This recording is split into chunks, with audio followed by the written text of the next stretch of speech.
Hey folks, how's it going? Dr. Spin. Eclectic album reviews and general musical meanderings. I got another 6 album roundup post for you guys. It's music I've been listening to for the past month or so. These are superficial overviews of these albums, just kind of enough to maybe get you an idea of what the albums are about and maybe encourage you to go and check them out on your own. So let's go ahead and get started. First one I got up is Wesley Fuller. All Fuller, no filler. Now, it may be seeming a little bit confident, maybe even overly confident, to imply that your album has no filler on it. It's all just 100% bangers. But this album kind of could stand up to that. It's a great example, pristine example of contemporary power pop. And by contemporary, of course, it has a sense of being looking forward a little bit, but also referring very strongly to the past. If you're talking about Big Star, Fountains of Wayne, that style of power pop, this is right in that same niche. And really, as the name implies, one of its most appealing qualities is its incredible consistency. All the tracks in this album are driven by a fantastic sense of melody, great harmonies to back those melodies up, and a really unique variety to the album that still stays within the conventions of power pop. Each of these songs has their own character. If you listen to all the way through the album, you really can't confuse from one song to the next. There's differences in feel, differences in approach, but they still fall within the parameters of the history of power pop. So even though there is a lot of variety on the album, it really doesn't stray too much from the power pop paradigm. I think it's really its biggest distinguishing feature beyond its consistency, really, though, is its brilliant vocal arrangements. Now, the vocal arrangements here are a little bit more, Partridge Family, bubblegum style than, the Beach Boys, the rich kind of vocalization that you see with the Beach Boys. But each one of these melodic lines, if you can hear how the voices are stacked, any one of them could serve as its own melody. And that, to me, is a really well-arranged vocal part. So if you're one of those folks that's like, why don't they make songs like that anymore? You should probably check out All Fuller, No Filler. Dreams are back in style. Fill my heart with hope, if only for a little while.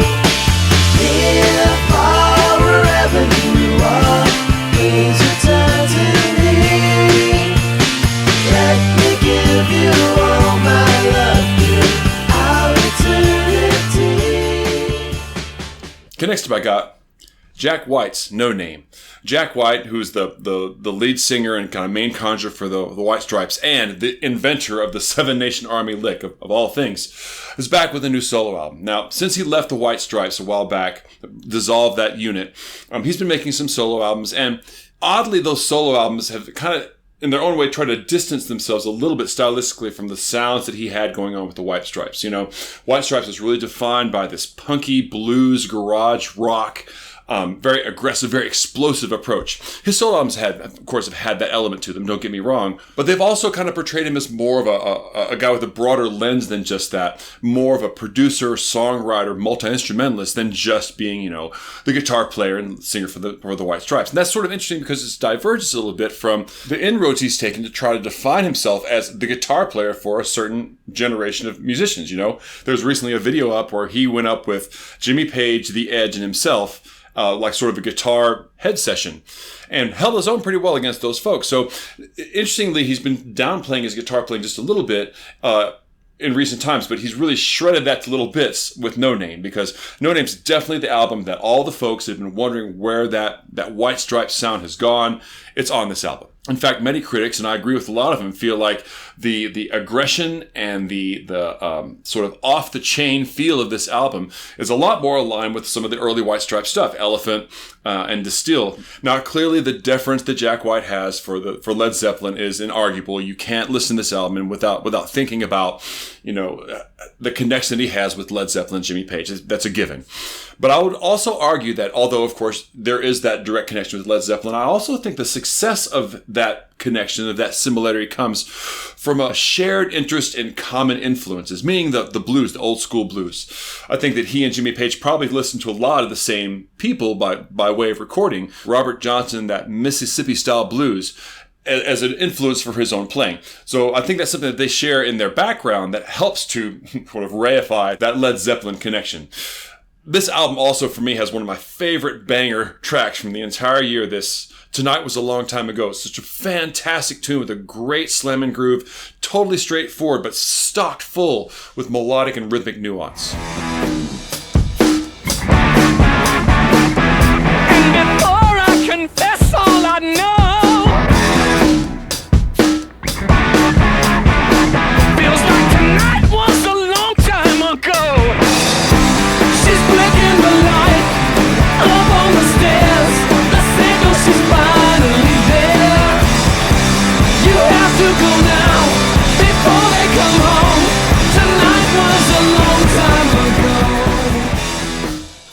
Okay, next I got Chrystabell and David Lynch's Cellophane Memories. Now, David Lynch, of course, is the best known as being a filmmaker, the person who created Twin Peaks, helped to create Twin Peaks, Inland Empire, Mulholland Drive, Blue Velvet, a broad variety of very idiosyncratic and surreal movies that are attached to David Lynch's name. But David Lynch is not just a filmmaker. He's interdisciplinarian.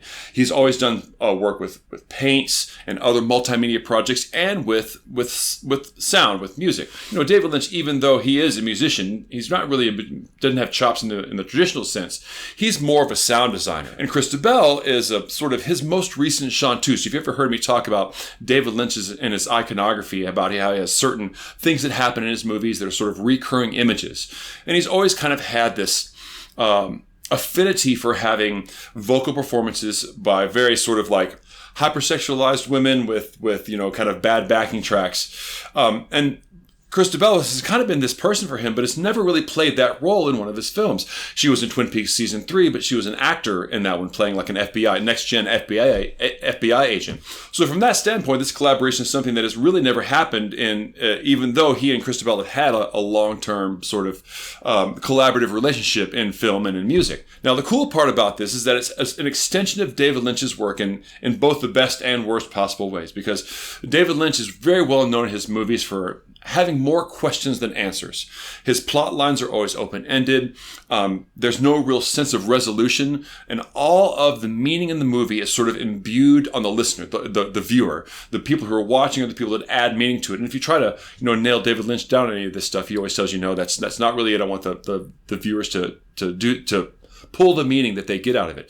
That's the case with this album, I think, to a degree. It's a very ambient affair. As a matter of fact, if you listen to the whole thing straight through, feels like one big long piece of music. There are tracks and there are songs, but the texture and the approach for these songs are almost identical all the way through, with small variations going through it. And that is to have this string background texture with 50s guitar thrown in, and then these very interesting vocal fragments, like small vocalizations and snippets of lyrics that Chrystabell is singing, sometimes forward, sometimes backward, and it just kind of makes this really layered, dreamlike texture that persists throughout the album. And lots of David Lynch's work musically that he's done in the past has been attached to movies and soundtracks and things like that. But he's also had some freestanding work. The Thought Gang project, for example. That was a little bit more of a straightforward four-dimensional jazz version of what he's doing. This is a little bit more on the dreamy dream pop side, with sort of the 50s overtones in the background. And I think it's really brilliant. And of course, since it's attached to David Lynch and it's attached to his sort of iconography, I plop it inside of his universe and get more meaning out of it. But I think that a person just walking into this album might not quite get it without seeing the broader lens that David Lynch always brings to his works. And understanding, too, that Chrystabell in and of herself is a very powerful and interesting, innovative performer. And her contributions to this album are also things I'm still trying to tease out in relationship to David Lynch as well.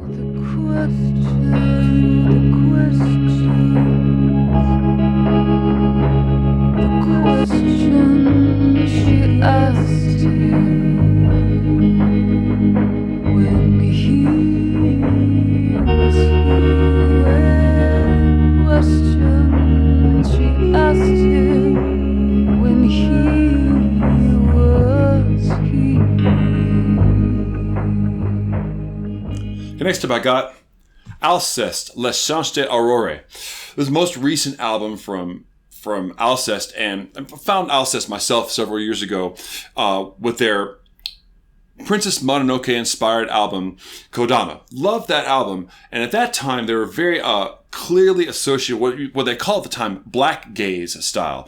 And what that is takes black metal, post-black metal style music, and sort of combines it with a lot of the aesthetic of shoegaze music. At that time, they were still exclusively using non-pitched screamed vocals. And for me, as I've said this more than once, I don't have anything against non-pitched screamed or growled vocals necessarily in and of themselves, but there always has to be something musical happening to keep it interesting, because in some ways, that's sort of a limiting texture. And I really felt like they did that pretty well on Kodama. So I was interested to see what happened with this album, because on Les Chants d'Aurore, they are leaning much more heavily on clean style singing. And that's sort of a movement that that a lot of non-pitched vocal styles do over the course of their career, especially if they're sort of in a musically adventurous group. Opeth did it, Deaf Heaven did it, moved towards clean singing at a certain point. And I think because you start to see the limitations of singing in that style at a certain point, you have to break out of it. So on this album, there's a lot more clean singing, a lot more identifiably melodic vocal work. And in some ways, it's interesting because I would usually say that that's a positive thing. But on this album, the vocals are pushed in the background and a little thin. And of course, that's part of the strange balance that you have to give anytime you start to talk about doing anything in a shoegaze style. Getting that balance of how the vocals fit within the big mix is really, really tricky. I mean, My Bloody Valentine was able to do it miraculously, and people have been trying to copy it ever since. So even though there is more melody here, the melody feels a little bit bereft of the emotional impact. So when they do break out into more screams and more vocal stuff, it has more effect, but it feels like there's not a whole lot of space in between. Musically, this is a very, very dynamic group with lots of nuances and lots of changes and lots of textures. Piano 1 minute, blast beats the next. But the vocals don't always match that. And that's sort of the tension I think that shows up with this album that still kind of gets me ill at ease, even though I think it's musically fantastic. I would love for it if the vocals had kind of had the same dynamic range in the middle that the music clearly does.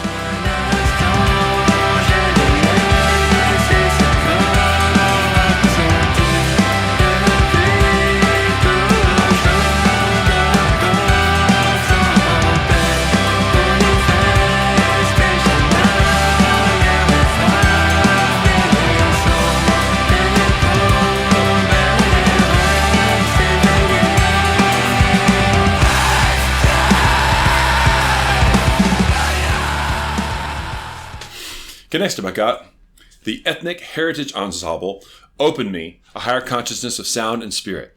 I've never really had any experiences with the Ethnic Heritage Ensemble before, but apparently this group has been around since the early 70s, initially as a quintet, but shortly after that shrunk their numbers down to a trio, and they've held this same trio format ever since. A drummer, multi-percussionist, and 2 horns.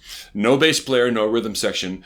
On this particular iteration, they have a trumpet player and a bari sax player, and of course the multi-percussionist who also does some singing. A really good example of what they're about you can check out in their very first track, this cover of Miles Davis's All Blues, where parts of it are covered with kind of traditional African sounding percussion, like a lamellophone, kalimba, bari sax player playing the bass line, and the trumpet player playing the main melody of the song. They're able to cover all the parts. It's often very minimalist, especially when they pare it down just to the trio. Now, one of the innovations of this album, it happens to be, I believe the band's 50th anniversary is their reason for making this album, or the reason this album is out. Because of that, I know that they diverged a little bit from their usual mission statement of keeping it small. There's some strings and some horns and things like that are on there that wouldn't be on one of their regular albums from the past. Now, I think some people might find the album sort of languid feel, a little bit off-putting, but if you really sink into it, it's a piece of sort of spiritual, late 60s spiritual jazz. It's trying to capture that feeling.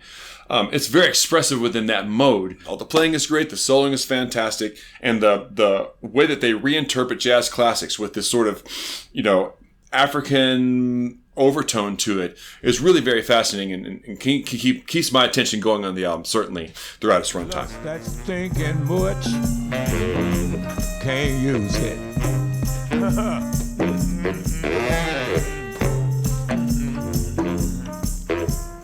Try to make it real, come on, baby. Try to make that real, y'all. Compared to what? And finally, I got Allan Holdsworth's Metal Fatigue.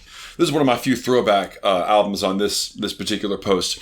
And Allan Holdsworth, of course, I first got into through his work with Bill Bruford in the late 70s.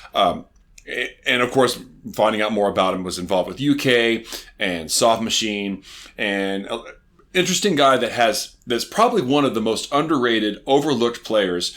Probably one of the players, the most incredible guitar technique that you'll ever see, but also didn't really end up being such a household name as some other guitar players, due to the fact I think that he never really put himself in one particular niche. He always had his foot half in jazz, half in progressive rock. Always too progressive rock to be jazz, always too jazz to be progressive rock. And so he fit in this interesting stream of jazz fusion in the late 70s and early 80s, sort of at a time when jazz fusion was in a little bit of a confusing state. You'd had groups in the 70s like, Return to Forever and Weather Report. Even though it's highly intellectual, it was attempting to grasp something soulful about jazz and put it into a rock format. By the time you start getting to the 80s fusion was really started having some tensions arise, I think, with the production practices at the time. The tendency was to push that stuff into very, very clean, almost sanitary production. And that Bell of Fatigue has this on it. It's very almost airy and overly crisp. And the good news is you can hear every single thing that everybody's playing on this album. Anytime, Allan Holdsworth starts soloing, magic happens. It's so expressive, and it's one of those situations where you can listen to Allan Holdsworth solo probably almost endlessly and never tire of what he's doing. Never repeats himself, but also never goes so far out that he loses the listener. It's a really well-paced soloing. Chad Wackham was the drummer on this, guy that was pretty much coming straight off of his work with Frank Zappa, and that connection between listening to him play with Allan Holdsworth vis-a-vis Frank Zappa is very, very cool. So there's a lot of really great things that happen on this album, but there are a few flaws on it, and the flaws on there are the kind of big ones, unfortunately, and they all kind of revolve around the vocal tracks. There are 3 tracks in this album that have vocals on them, and all 3 of them kind of suffer from this overly sanitary approach to the vocals. Really, I think some of it could have been improved if Allan Holdsworth really made just called in a few favors with some different vocalists. For example, Paul Williams sings 2 songs in this album. Both of those songs, I think, could have been better served if you just had John Wetton show up and sing them. The guy's vocal range is very, very similar, but it just doesn't have any, heart to it. It has the whole of a soul. It feels very aesthetically academic. And then the last track in the album, sung by Paul Corder, could have been, in my mind, sung by Fish from Marillion. I don't know if Allan Holdsworth knew Fish, but it'd be a very interesting way to interpret that didn't have the sort of operatic side to it, would keep the grit and the sort of menace that you hear that he's trying to get at in that album. Even in those tracks, the playing and the composition and the sort of the intellectual side of guitar playing that Allan Holdsworth was so good at shines really brightly on this album. So if you're a person that has an ear for that sort of stuff, you really can't go wrong with this.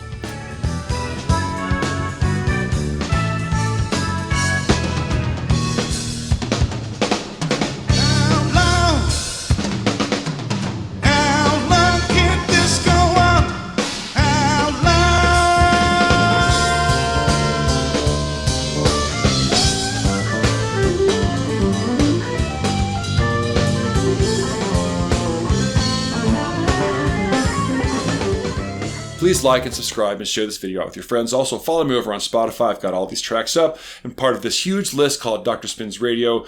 Samples from everything I've listened to this year. Please go check that out. And if you want to be involved in my top 20 showdown listing, please sign up on my Patreon below. Until you see you next time, I'll catch you on the flip side.